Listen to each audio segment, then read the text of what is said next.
تو اب اسلام کیا کہتا ہے؟ اسلام یہ کہتا ہے کہ جو دنیا کی قیادت ہے نا، یہ ایسے صالح افراد کے پاس ہونی چاہیے جو دنیا میں اسلام کے اصولوں کے مطابق امن و امان کو قائم کرے. اور ان خطوں کے اندر یہ چیز لکھی ہوئی ہے آپ صلی اللہ علیہ وسلم نے کہ مجھے اللہ تعالیٰ نے حکم دیا ہے کہ میں کافروں سے لڑتا رہوں یہاں تک کہ وہ اسلام قبول کر لیں. پھر یہ تو اللہ تعالیٰ نے صلاح الدین ایوبی جیسا ایک شخص پیدا کیا اسی دور کے اندر 1258 میں، جب مسلمانوں کی خلافت ٹوٹ گئی، جس نے پورے کو پورے یورپ کو تھرا دیا، کیونکہ یہ وہ ایک بہت ایسا شخص تھا جس سے پورا کا پورا یورپ کامتا تھا. آپ صلی اللہ علیہ وسلم نے یہ چیز لکھی ہوئی ہے کہ یہ اسلام وہاں تک بھی پہنچے گا جہاں تک گھوڑے اور اونٹ پہنچ سکتے ہیں. مسلمانوں کو اجازت دی جاتی ہے کہ وہ جہاد کریں، اس لیے کیونکہ ان کے اوپر ظلم ہو رہا ہے. تو اس دن مسلمانوں کے اوپر جہاد فرض ہو گیا تھا. تو اقدامی جہاد کا نتیجہ ہی تھا کہ اسلامی ریاست جو تھی وہ مدینہ سے اتنی زیادہ پھیلے کہ 3 بڑے اعظموں تک پھیل گئی.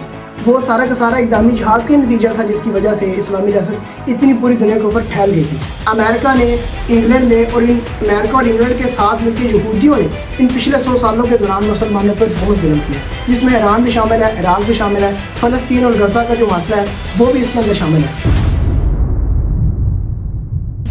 اگر آج کی اس ویڈیو میں ہم بات کریں گے اسلام میں جہاد کا کیا صبر ہے، اور اسپیسیفکلی ویڈیو کے سٹارٹ پہ میں آپ کو بتا دوں کہ وہ جہاد جس میں قتال کیا جاتا ہے، وہ جہاد جو گولے بارود سے ہوتا ہے، جس میں تلوار کا استعمال کیا جاتا ہے، میں اس جہاد کے بارے میں آج کی اس ویڈیو میں بات کرنے والا ہوں. کیونکہ میں نے آپ کو جہاد کی اقسام بھی بتانی کہ جہاد بالقلم کیا ہوتا ہے، جہاد بالنفس کیا ہوتا ہے.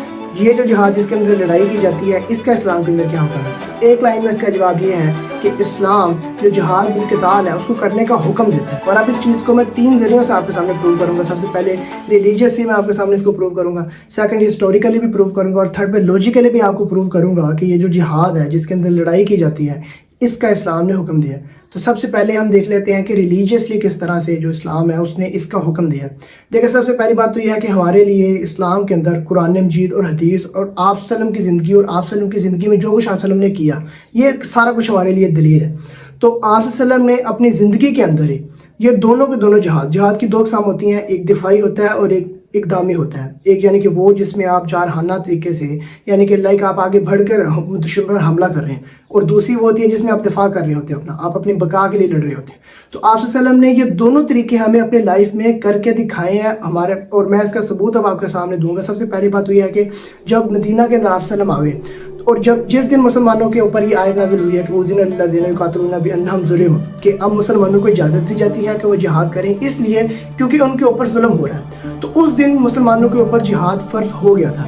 اور اس دن سے لے کے آپ صلی اللہ علیہ وسلم نے اپنی وفات تک ساری جو آپ صلی اللہ علیہ وسلم کی آخر کی لائف ہے، اس ساری لائف میں آپ صلی اللہ علیہ وسلم نے جہاد کیا. اور اس ساری لائف میں آپ صلی اللہ علیہ وسلم نے دفاعی جہاد بھی کیا اور اقدامی جہاد بھی کیا.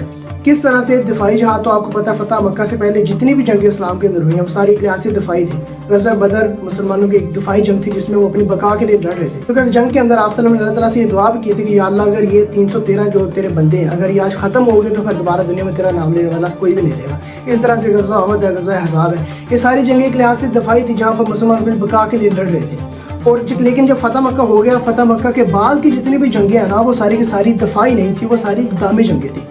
کیونکہ فتح مکہ کے بعد اگر آپ صلی اللہ علیہ وسلم اس دور کے اندر جنگ بندی کر دیتے، کسی اور جو قبیلے ہیں یا باقی جنگیں وہ نہ کرتے، تو پھر یہ چیز ہم انڈرسٹوڈ تھی کہ ٹھیک ہے جو اقدامی جہاد ہے وہ اسلام کے اندر نہیں ہے. لیکن فتح مکہ کے بعد آپ صلی اللہ علیہ وسلم نے کیا کیا کہ فتح مکہ کے بعد آپ صلی اللہ علیہ وسلم نے جتنے بھی اس وقت کے جو بڑے بڑے بادشاہ تھے ان کو خط لکھے، اور میں نے باقاعدہ وہ خط سارے کے سارے پڑھے ہیں. اگر آپ ان خط کو پڑھنا چاہتے ہیں تو سیاسی وسیقہ جات ایک کتاب ہے ڈاکٹر حمید اللہ کی، انہوں نے وہ اوریجنل وہ خط جو آپ صلی اللہ علیہ وسلم نے اس وقت بادشاہوں کو لکھے تھے ان کو اپنی کتاب کے اندر اکٹھا کیا. لنک ڈسکرپشن میں ہے، جہاں آپ وہاں پہ جا کے ان خطوں کو پڑھ سکتے ہیں. باقاعدہ ان خطوں کے اندر آپ صلی اللہ علیہ وسلم نے یہ بات لکھی ہوئی ہے کہ میں تمہیں اسلام کی دعوت دیتا ہوں، یا تو اسلام قبول کر لو یا پھر تمہیں جزیہ دینا پڑے گا. تو یہ اقدامی جہاد ہوتا ہے جہاں پہ آپ دوسروں کو کہہ رہے ہوتے ہیں، دوسروں کو اللہ تعالیٰ کا پیغام پہنچا رہے تھے. اور بیسیکلی یہ جو آپ صلی اللہ علیہ وسلم کر رہے تھے اقدامی جہاد، یہ اعلاء کلمت اللہ کے لیے تھا، یعنی کہ اللہ تعالیٰ کے کلمے کو اس دنیا میں بلند کرنے کے لیے تھا. اور ان خطوں کے اندر یہ چیز لکھی ہوئی ہے آپ صلی اللہ علیہ وسلم نے کہ مجھے اللہ تعالیٰ نے حکم دیا ہے کہ میں کافروں سے لڑتا رہوں یہاں تک کہ وہ اسلام قبول کر لیں. اور ان خطوں کے اندر ہی یہ چیز لکھی ہوئی ہے، آپ صلی اللہ علیہ وسلم نے یہ چیز لکھی ہوئی ہے کہ یہ اسلام وہاں تک بھی پہنچے گا جہاں تک گھوڑے اور اونٹ پہنچ سکتے ہیں. تو یہ میں نے آپ کو ریلیجیسلی بتا دیا کہ آپ صلی اللہ علیہ وسلم نے اپنے لائف کے اندر دفاعی جہاد بھی ہمیں کر کے دکھایا اور اقدامی جہاد بھی ہمیں کر کے دکھایا. اور آج کے دور میں بھی اگر ہم دفاعی پوزیشن میں ہیں تب بھی ہم جہاد کریں گے، اور اگر ہم دفاعی پوزیشن میں نہیں ہے، اسلامی ریاست قائم ہو جاتی ہے، ایک امیر قائم ہو جاتا ہے، تو اقدامی جہاد بھی ہمارے اوپر فرض ہے، کیونکہ آپ صلی اللہ علیہ وسلم نے وہی ہمیں کر کے دکھایا ہے۔ اب ذرا ہسٹوریکلی میں آپ کو اس کے سامنے پروو کر دیتا ہوں۔ دیکھیں اس دن سے لے کے جس دن پہلے دن مسلمانوں کے اوپر جہاد فرض ہوا ہے آپ صلی اللہ علیہ وسلم کے دور کے اندر غزوہ بدر سے تب سے لے کے آج پریزنٹ ڈے تک ہم 14.5 سال گزر چکے ہیں، مسلسل مسلمان جہاد کر رہے ہیں، چاہے وہ دفاعی ہے چاہے وہ اقدامی ہے، لیکن وہ کر ضرور رہے ہیں۔ کس طرح سے؟ اس طرح سے کہ دیکھیں فتح مکہ سے پہلے تک کی جتنی بھی جنگیں تھیں آپ صلی اللہ علیہ وسلم کی وہ ساری دفاعی تھی۔ آپ صلی اللہ علیہ وسلم اس کے بعد فتح مکہ ہو گیا، فتح مکہ کے بعد کی جو آپ صلی اللہ علیہ وسلم کے دور میں جنگیں ہوئی وہ ساری اقدامی تھیں۔ اس کے بعد جب آپ صلی اللہ علیہ وسلم اس دنیا سے چلے گئے ہیں تو آپ صلی اللہ علیہ وسلم کے بالکل طریقے کے اوپر ہی خلفائے راشدین نے بھی ویسے ہی جہاد کیا ہے، اور وہ بھی ایک لحاظ آپ کہہ لیں کہ اقدامی جہاد تھا، اور وہ اقدامی جہاد کا نتیجہ ہی تھا کہ اسلامی ریاست جو تھی وہ مدینہ سے اتنی زیادہ پھیلی کہ 3 بر اعظموں تک پھیل گئی۔ وہ سارا کا سارا اقدامی جہاد کا نتیجہ تھا، جس کی وجہ سے اسلامی ریاست اتنی پوری دنیا کے اوپر پھیل گئی تھی۔ جہاد کے علاوہ اور کوئی ذریعہ نہیں تھا کہ اسلامی ریاست پوری دنیا میں پھیلی ہے، وہ سارا جہاد ہی تھا۔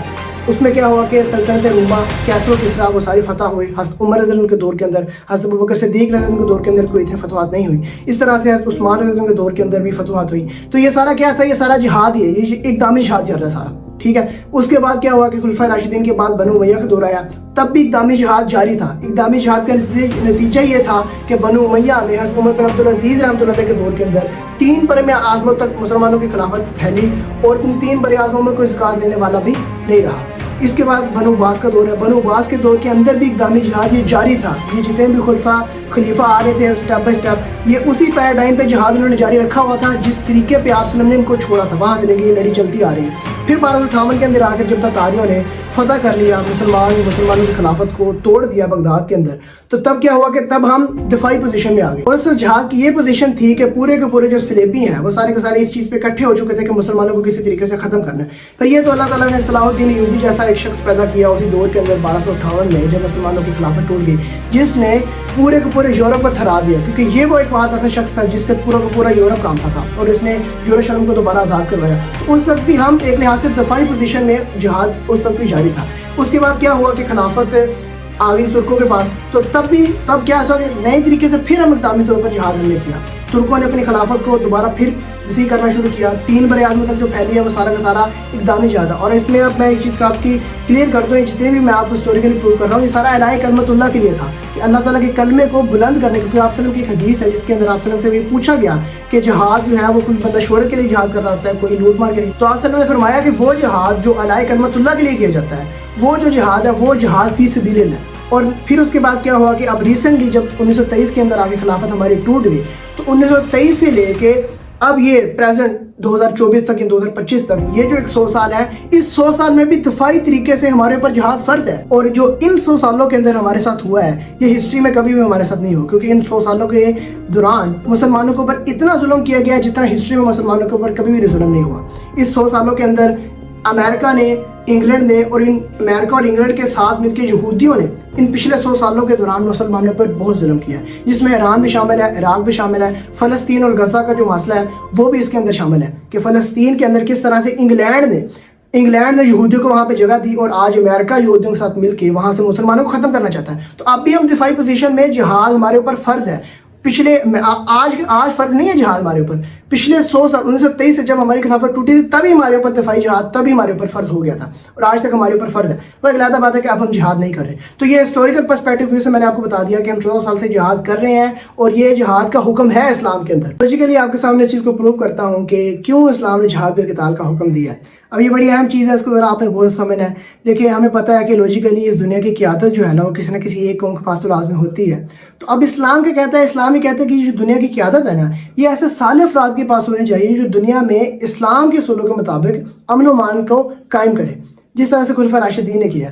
اب آپ نے میرے الفاظ پہ غور کیا، میں نے صالح افراد کی بات کی ہے، میں نے مسلمانوں کی بات نہیں کی، کیونکہ یہ جو صالح افراد ہیں جنہوں نے دنیا میں امن و امان کو قائم کرنا ہے، یہ کسی بھی قوم کے ہو سکتے ہیں، کسی بھی قبیلے کے ہو سکتے ہیں جو کہ صالح ہیں اور جو دنیا میں امن و امان کو قائم کریں، کیونکہ اسلام کا جو مقصد ہے وہ یہی ہے کہ دنیا کے اندر جو امن و امان ہے اس کو قائم کیا جائے۔ اور جو اسلام جہاد بالقتال کا حکم دیتا ہے وہ بھی اسی لیے دیتا ہے کہ دنیا میں امن قائم کرنے کے لیے آپ نے وہ لڑائی کرنی ہے ان قوموں کے ساتھ جنہوں نے دنیا میں فساد برپا کیا ہوا ہے۔ اور اس چیز کی واضح قسم کے مسئلے ہمارے سامنے بہت زیادہ ہیں. دیکھیں ابھی ریسنٹلی پریزنٹ میں جو دنیا کی قیادت ہے وہ امریکہ کے پاس ہے. تو امریکہ نے پوری دنیا کے اوپر کتنا ظلم کیا ہے, دوسری قوموں کے وسائل کا کتنا استحصال کیا ہے, دوسری قوموں کے ساتھ جنگیں کر کر کے کتنا ان قوموں کو نقصان پہنچایا, فساد پھیلایا ہے, یہ سارا دنیا کے سامنے ہے. اس سے پہلے قیادت انگلینڈ کے پاس تھی دنیا کی, تو انہوں نے کس طرح سے دوسری قوموں کے وسائل کو استعمال کیا, ان کو ہڑپ کیا, دوسری قوموں کے ساتھ کس طرح سے ظلم کیا, وہ بھی دنیا کے سامنے ہے. اور کس طرح سے جو امریکہ اور انگلینڈ ہے ان کے پیچھے جو یہودی ہیں وہ بھی ان کے ساتھ مل کے کس طرح سے دنیا میں فساد پھیلا رہے ہیں.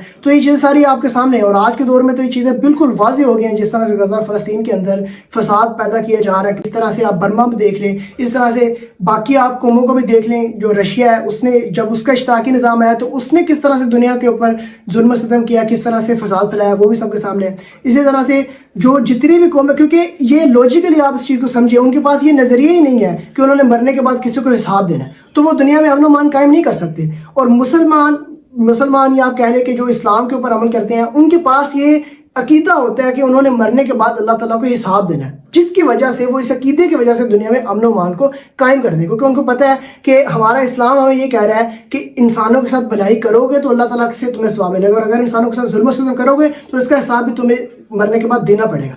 اس وجہ سے لوجیکلی اسلام ہی کہتا ہے کہ جو اسلام کے اوپر عمل کرنے والے صالح افراد ہیں, انہی کے ہاتھ میں دنیا کی قیادت ہوگی تو دنیا میں امن و امان قائم ہوگا.